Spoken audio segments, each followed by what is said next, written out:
As we talk about the startup scam, a lot of people are invested in the stock markets, and many times these founders and so-called startups try to make false promises. They get a lot of funding. But what do they do with that funding? The story of Gensol, the company behind BluSmart cabs, which are now off the road, is a prime example of how things can go horribly wrong if you lie and cheat. And as we look at the Gensol story closer, we found out something more, and I have the details on this. Is exclusive. This is about the manufacturing plant that wasn't. The manufacturing plant that wasn't. It appears that as far as Gensol is concerned, how they duped investors. In fact, a few weeks back, there was a detailed press release from Gensol saying that they had received pre-orders. They claimed pre-orders for 30,000 electric vehicles. Gensol had made the claim during the Bharat Mobility Expo saying that they had 30,000 pre-orders, and they claimed that they were getting big business. But when documents were scanned, it appeared that these were just MoUs entered with 9 firms. Just MoUs entered with 9 firms, and the MoU showed no details of price or delivery schedule. And when an NSE, National Stock Exchange representative, visited the Gensol plant in Pune, in Chakan, Pune, the discrepancy was completely exposed. In fact, on the left of your screens right now in that window, those were the ads that Gensol put out to give an impression that there was huge manufacturing happening at this particular plant in Chakan, Pune. It so turns out that there was absolutely no manufacturing. No manufacturing activity at the plant. And when the NSE representative went there, just 2 to 3 laborers were seen in this particular plant of Gensol. And even the electricity bill that was put out, in fact, the NSE official also looked at the electricity bill. It was a little over 1.5 lakhs. That's it, just 1.5 lakhs. And that was in December 2024 for a period of 12 months. The electricity bill was seen. But this is how they duped investors. Another angle in the Gensol story. Gensol put out press releases a few months back claiming that they had pre-orders for 30,000 electric vehicles. That's how they raised expectation, raised money. They made claims during the Bharat Mobility Expo saying that they had 2 or 3 new electric vehicles in the pipeline. They were going to manufacture these vehicles in their Pune plant. And then, when discrepancies popped up, when documents were scanned, it appeared, the documents showed that these were just MoUs entered with around 9 firms for the 30,000 pre-orders that they had claimed. And the MoU showed absolutely no details of the price or delivery schedule of the so-called 30,000 electric vehicles that were promised. And then it gets interesting because the NSE, which is by now probing why the stock prices have crashed, why Gensol is defaulting, they go to their Chakan plant in Pune, and the Chakan plant, the manufacturing plant of Gensol, where they claim that they will be manufacturing these EVs, they saw that there is no manufacturing activity at all. There are 2 huge manufacturing sheds with just 2 to 3 laborers inside. Can you imagine? That's how they conned people and defrauded people. They continued to make money and use their money from investors to splurge on their lifestyle. And when the NSE official asked for the electricity bill to see what really was happening at the plant, there was absolutely nothing. No activity, just 1.5 lakh bill for nearly 12 months. It's the story of Gensol. Maybe Gensol is just one of the many companies out there, many who are listed even, who are conning investors. That's the fear. My colleague Priyanka checked out the Gensol unit in Ahmedabad this evening. And we do understand as the 20% equity contribution clearly inside of the Gensol office said they're not with Gensol and said they do not know anything.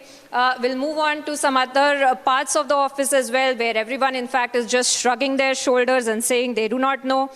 That has suspected that large part of the money that had been routed through related entities of the founders for the personal gain as our colleagues in fact have also been pointing out, that over 42.94 crores that had been paid to DLF for an apartment in Camellia's project, that itself has raised a lot of questions. And apart from that, more than over 30 lakhs of a golf set and personal travel, including leisure and paying off of credit cards and transferring money to close relatives, that has also taken place.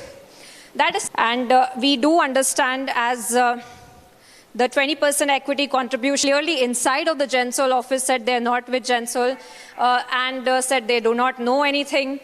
We'll move on to some other parts of the office as well, where everyone in fact is just shrugging their shoulders and saying they do not know.